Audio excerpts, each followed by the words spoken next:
Warriors, my friends, my extended family, welcome to this week's video.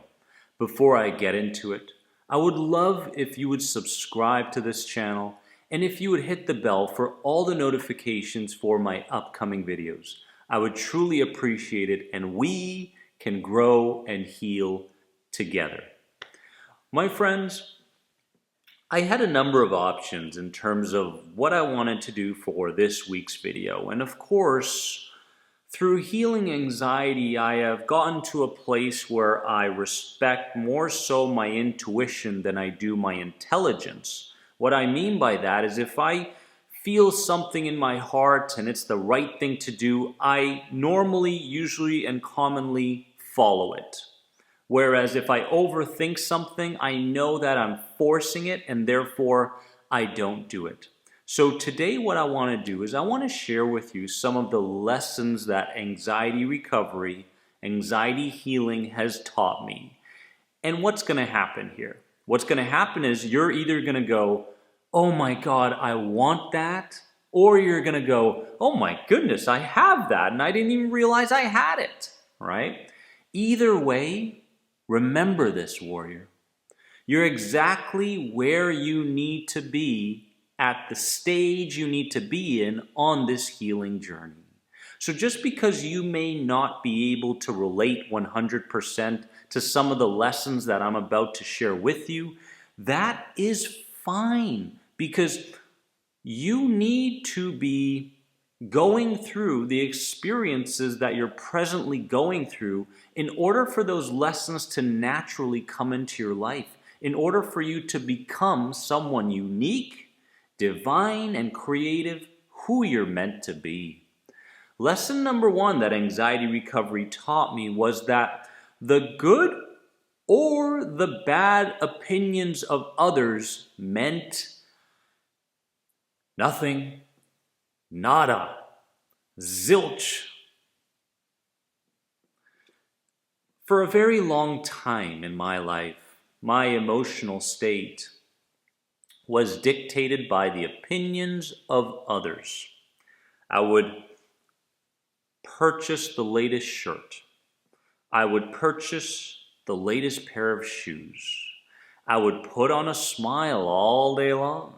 I would do all these things. I would put in all this effort in order to be acknowledged by somebody else and in order to receive some type of positive opinion from somebody, because my level of self-worth was so low, right? And with that self-worth came a very low level of self-respect.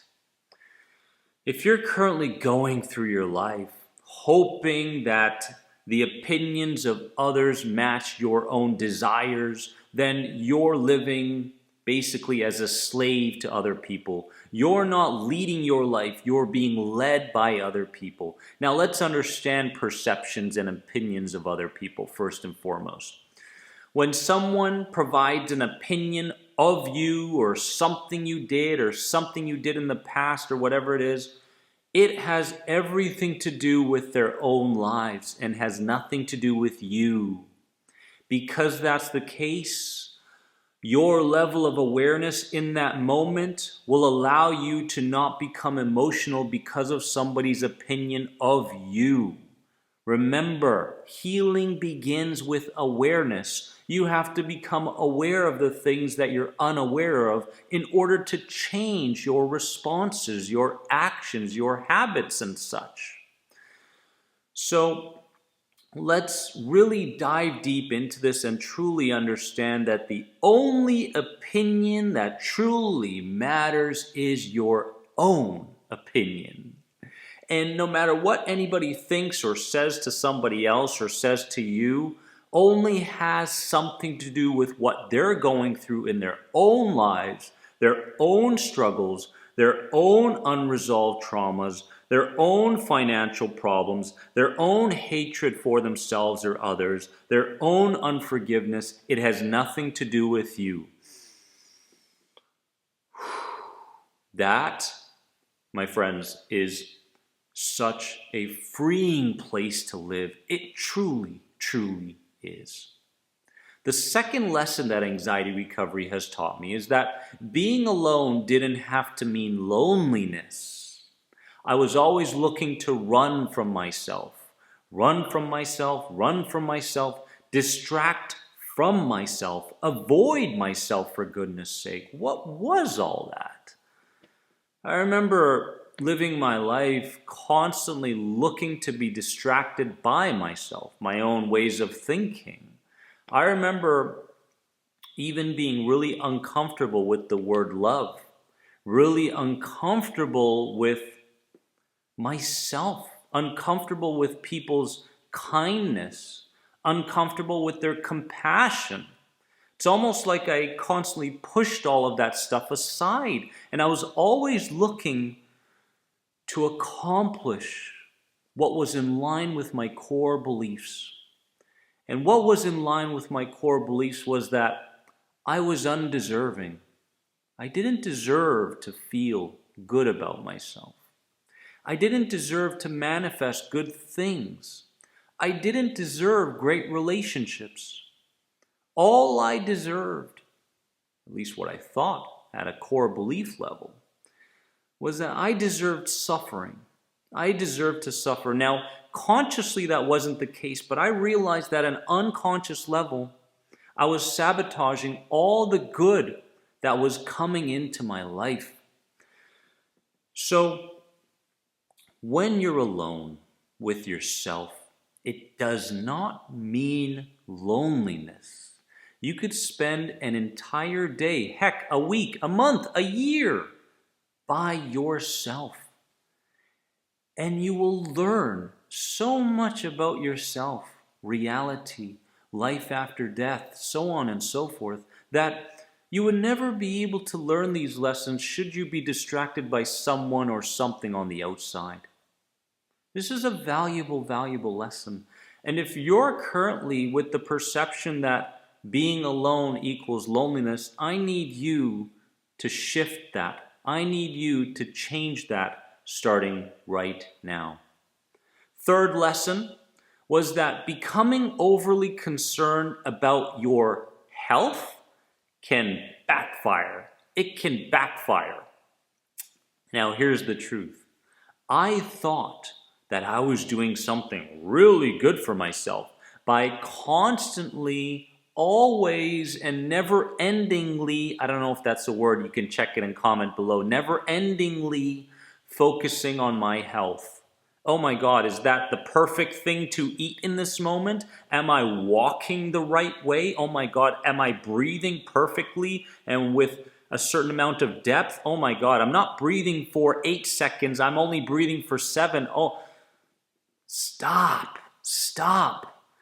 Because it's the time and the energy that you're putting into this need, this desire to constantly focus on your health, that's actually backfiring. It's backfiring towards overall and optimal health. This is very, very important.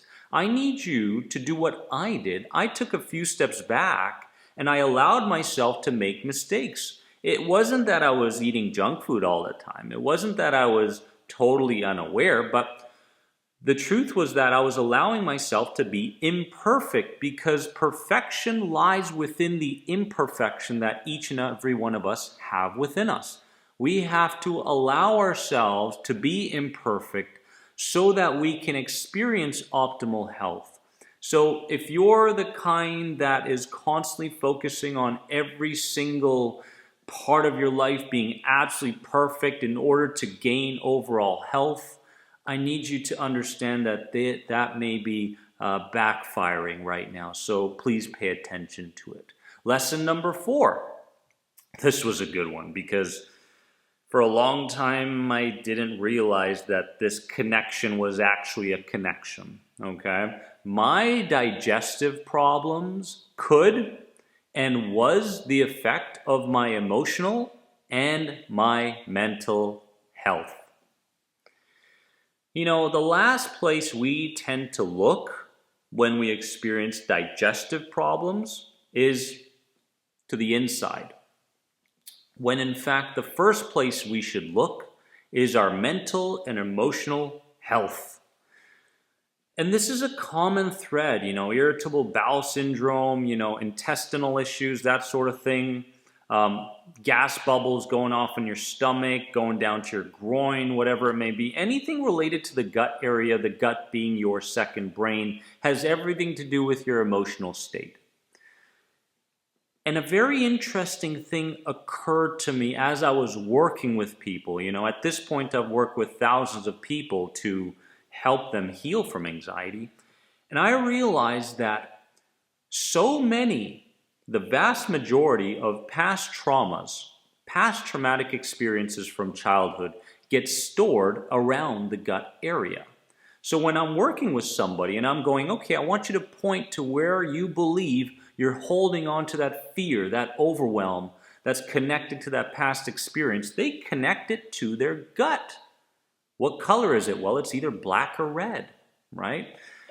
So I need you to understand that if you're going through specific digestive issues, I want you to start looking within rather than looking on the outside for a solution for those digestive problems, because that was truly a massive, massive step towards my own healing. And number 5 was that I could put aside the guilt when good feelings arose for good, right? Because during my days with anxiety, I never allowed myself to feel good feelings. I never allowed myself to latch on to and build on beautiful ways of thinking and perceiving the outside world. The moment would be there, but I would sabotage it in some way. And so I realized that I had become a mold of other people, parents, authority figures, and such. And at a deep level, I realized that I was sabotaging the good feelings, the good experiences, because I believed that if they didn't experience it, I couldn't either. This was a very, very interesting realization. If my mother or father lived their life struggling, sad, depressed, lonely, anxious, then I had no right to feel good. And that was a belief system. That was a core belief system that kept me from becoming who I am today. So if this is the case for you, I want you to look deeper and say, you know what? These people from my past had great intentions. They taught me so many things, but the truth is that I am an individual. I am unique. I am divine, and I am creative. And in order for me to tap into all of these things, I have to allow the good feelings, the good thoughts, the good actions, the good expressions, the good everything to be there. And not only to be there, for me to lovingly accept them into my life constantly. Because when this is the case, the transition is happening. The transition from being led towards leading your own life. Warriors, in closing, I've realized one massive, massive lesson in this healing journey. And that is that we live 2 separate lives. The first life is based around suffering, anxiety, intrusive thoughts, looking to understand things better, merging with a parent, molded by a parent, an authority figure. And then the second life is more so the deeper understanding, the awakening, the connection to some kind of external energy source that we never understood before. Call it God, call it what you will. And this second life that we have the chance to live and we deserve to live allows us to teach others what we have learned, as I am doing with you. We live 2 separate lives. And no matter where you are, just keep going. I love you all from the bottom of my heart. If this video spoke to you, please give it a like. And if you get a chance, comment below on the biggest realization that you gained from this video. Remember that you are more than anxiety. Have a wonderful day. And if you have any other questions on any of the #1 anxiety recovery programs available online today, head on over here.